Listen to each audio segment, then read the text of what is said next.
चलो dear students, कैसे हैं आपसे? उम्मीद करते हैं आप सभी बहुत अच्छे होंगे। यहाँ पे हम सभी आ चुके हैं फिर से वाले एक नई क्लास को लेके। आज की क्लास में माय डियर स्टूडेंट्स हम चैप्टर को फिनिश करने वाले हैं बैंकिंग के पार्ट नंबर 2 में। हमने बैंकिंग के पार्ट नंबर 1 में बहुत कुछ सीख लिया है, बहुत कुछ स्टडी कर लिया है। माय डियर स्टूडेंट, जो पहली बार अपने चैनल पे आए हुए हैं उन्हें बता दिया जाए कि आपके इस चैनल पर सब कुछ दिया जा रहा है, सभी चैप्टर्स आपको दिए जाएंगे। हमने इससे पहले डिस्कस कर लिया मैक्रो इकोनॉमिक्स के इंट्रोडक्शन के बारे में, बहुत कुछ हमने सीखा। सर्कुलर फ्लो ऑफ इनकम के बारे में हमने सीख चुके हैं और नेशनल इनकम सब कुछ पढ़ चुके हैं।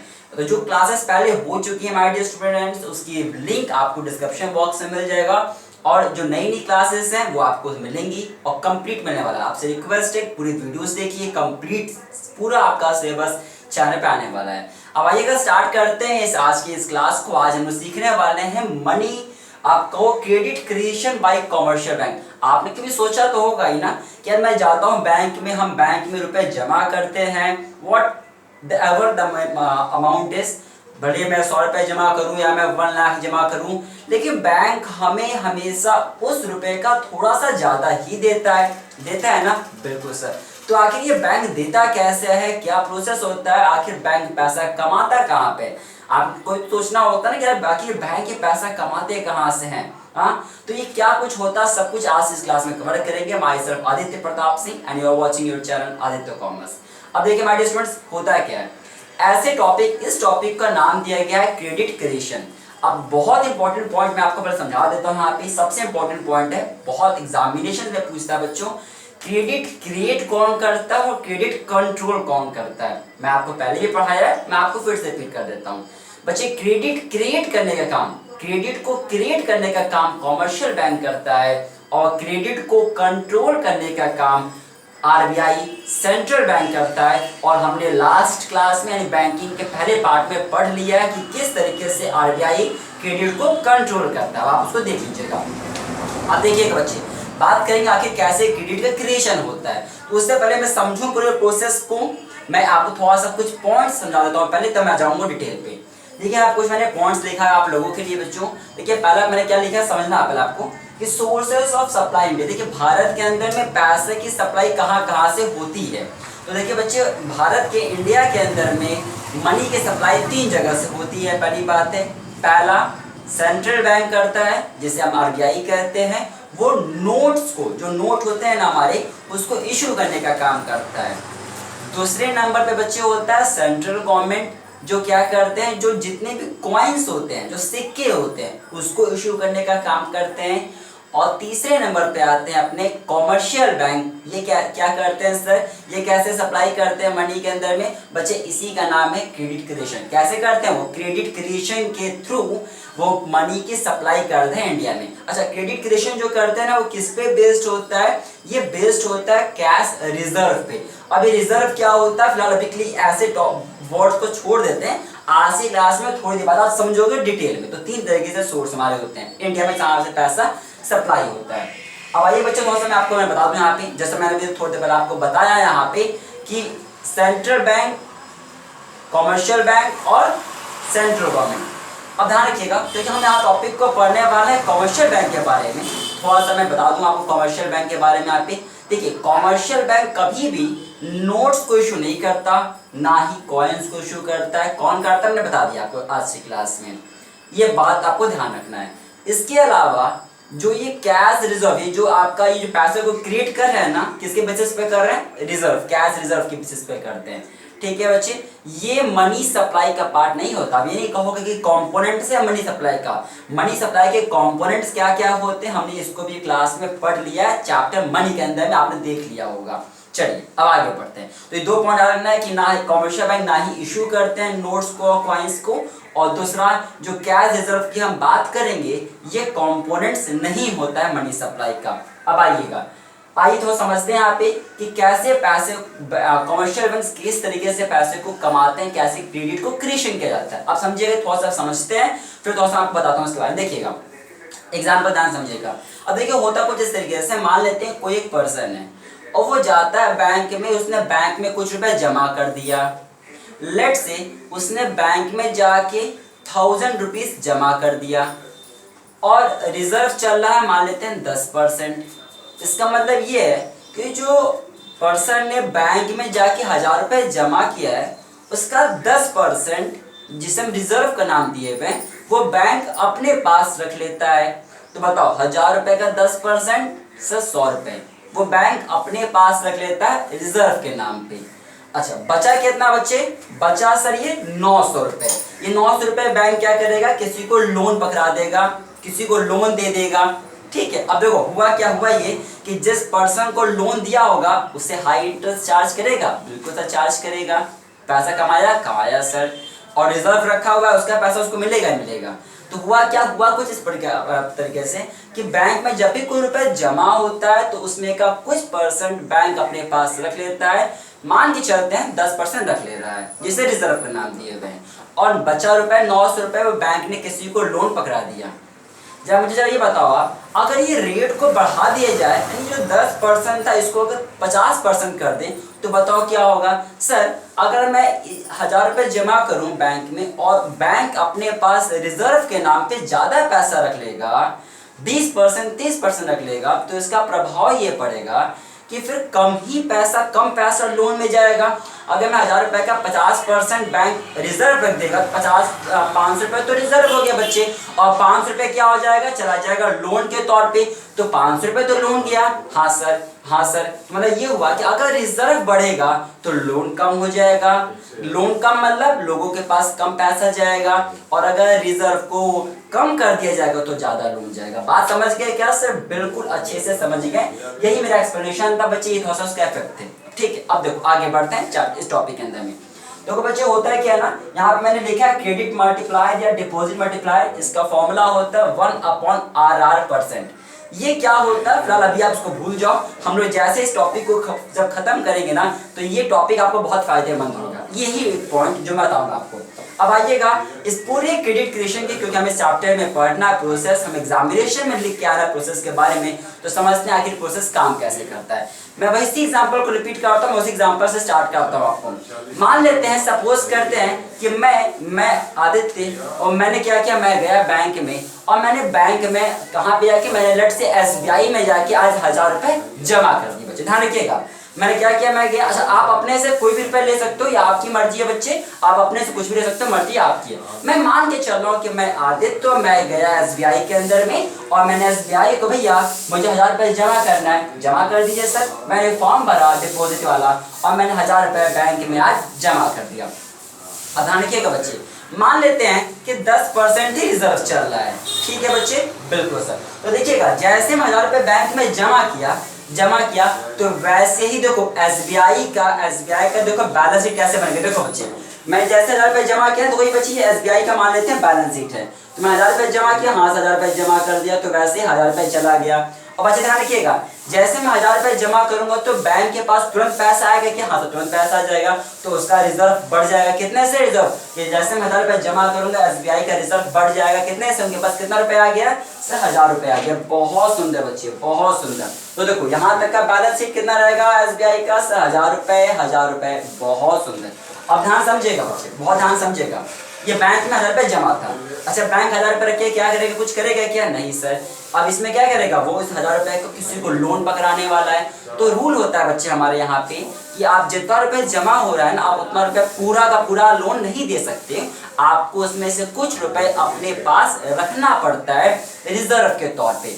ठीक है बच्चे, बिल्कुल। तो मान लेते हैं जैसे हमने बताया कि 10% रिजर्व है बच्चे, 10% रिजर्व चल रहा है। ठीक है, बिल्कुल। तो देखिएगा, अब ध्यान रखिएगा, बैंक क्या करेगा, देखिए बैंक क्या करेगा, दूसरे स्टेज में 1000 रुपए मैंने जमा किया था, हाँ 1000 रुपए जमा किया था बैंक में, बैंक इसका कितना परसेंट, 10% अपने पास रिजर्व के तौर पे रख लेंगे। तो देखो रिजर्व के तौर पे बच्चे बैंक ने 100 रुपए अपने पास 10% इसका रख लिया, और 900 रुपए जो बच्चे बचेगा बैंक का, ये किसी को क्या करेगा, लोन दे देगा। जब अब टैली करो SBI का बैलेंस शीट, 1000 रुपए बराबर चल रहा है, बिल्कुल।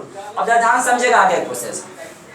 बैंक ने रख दिया है कि भैया 900 रुपए मैं लोन दूंगा, SBI ने रख दिया है कि भाई 900 रुपए मैं लोन दूंगा इस 1000 रुपए का। अब मान लेते हैं मैं हूं, मेरा नाम है लेट से B, ठीक है। अब मैं B हूं, मैं गया B के पास में, मैं SBI के पास ही गया हूं, मेरे भी अकाउंट SBI में, मैं भैया मुझे लोन चाहिए। कितने का लोन चाहिए, मुझे 900 रुपए का लोन चाहिए। बैंक तुरंत यही 900 रुपए लोन दे देगा B वाले को। अच्छा मैं लोन लेके क्या करूंगा, मैं घर में रखूंगा क्या? नहीं सर, मैं इस लोन लेके क्या करूंगा, कहीं ना कहीं खर्च करूंगा। बिल्कुल सर। अब मान लेते हैं कि मैं गया और मैं बी वाला था ना, मैं गया और मैं जाके खर्च कर दिया 900 रुपए। जिस आदमी को मैंने मान लीजिए दिया ये 900 रुपए, उसका अकाउंट था लेट से पंजाब नेशनल बैंक में। ठीक है, बिल्कुल। अब ध्यान रखना, किसको मैंने दिया, बी वाले को दिया। बी का अकाउंट किस में, पंजाब नेशनल बैंक में। तो क्योंकि मैंने 900 रुपये उसको दिया था, तो पंजाब वाले के पास, क्योंकि मैंने उसको दिया तो पैसा तो जेब में रखेगा नहीं, वो भी पैसा तो बैंक में ही जमा करेगा। बिल्कुल। जब बी ने सामान खरीदा किसी से, उसका अकाउंट था पंजाब वाले में, पीएनबी में, तो वो तो जो 900 रुपये दिया वो क्या करेगा, वो सीधे जाएगा अपने बैंक में और अपने बैंक में 900 रुपये जमा कर देगा। बात समझ रहे हैं? बिल्कुल सर। तो जब आप ये देखिएगा, अब बैलेंस शीट बन रहा है पंजाब नेशनल वाले, क्योंकि अब ये पैसा किसके पास चला गया, पंजाब वाले के पास। तो देखो अब ये मैं समझ के चल रहा हूँ कि अब ये बैलेंस शीट बना रहा हूँ पंजाब नेशनल बैंक, ये एसबीआई का हो गया। अब जरा देखो पंजाब वाले के लिए, पंजाब वाले में कितना रुपए गया सर, 900 रुपए जमा किया गया। अच्छा बिल्कुल, तो कितना रिजर्व बढ़ गया बैंक पंजाब वाले का, 900 रुपए। फिर से वही बात है, क्या पंजाब नेशनल बैंक 900 रुपए पूरा रख लेगा क्या अपने पास? नहीं सर, रिजर्व करेगा पहले और बचा हुआ रुपए किसी को उधार पकड़ा देगा बैंक। फिर से पंजाब वाला वही करेगा। तो चलो फिर से वही बात है, जो 900 रुपए जमा हुआ था बैंक में अल्टीमेटली, इसका 10% 90 रुपए बैंक अपने पास रखेगा और फिर से 810 रुपए बैंक रख देगा पंजाब नेशनल बैंक। किस लिए रख देगा, अगर कोई उधार लेने आएगा पंजाब नेशनल बैंक से तो फिर उसको उधार देगा। तो चलो मान लेते हैं अब कि पंजाब नेशनल बैंक की कहानी करते हैं। अब मान लेते हैं मैं हूँ डी वाला और मेरा अकाउंट है पंजाब नेशनल बैंक में। फिर क्या भैया, मुझे लोन चाहिए पंजाब नेशनल बैंक में, कितना का लोन चाहिए, 810 रुपए चाहिए। तो देखो फिर से क्या करेगा, ये क्या करेगा पंजाब नेशनल बैंक, यही 810 रुपए पकड़ा देगा उसको।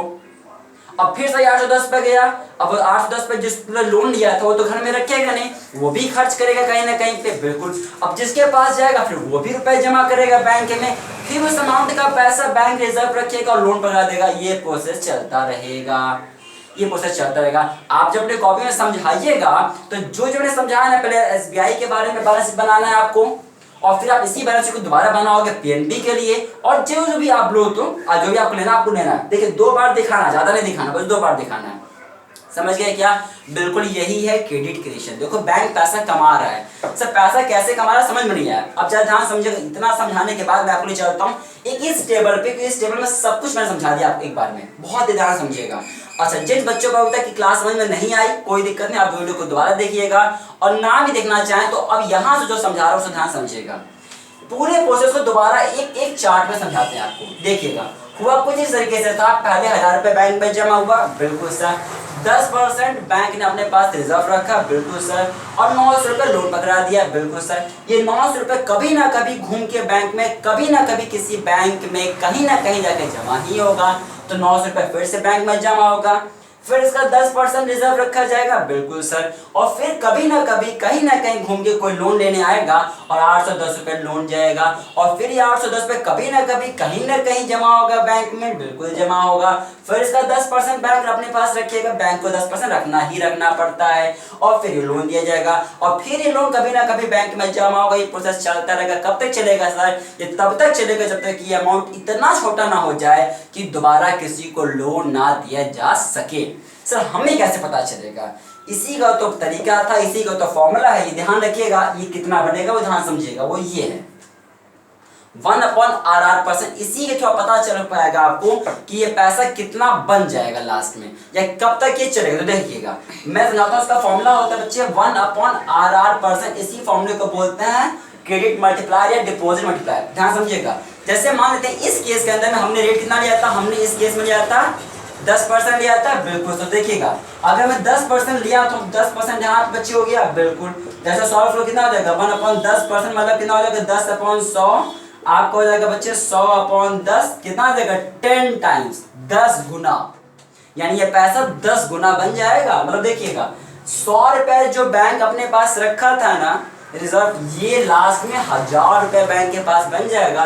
ये जो बैंक ने 900 रुपए पहली बार लोन दिया था, यही 900 रुपए घूम घूम के बैंक में 9000 बन जाएगा। कैसे बन रहा है? इसी का 10 गुना, इसी का 10 टाइम्स, मतलब इसका 10 टाइम्स कर लो, कितना देगा देखो इतना, यानी जोड़ लो इतना ही बनेगा आपका। यानी ये अगर मैं बैंक में 1000 रुपया जमा करता हूँ तो बैंक देखो कितना पैसा कमा लिया।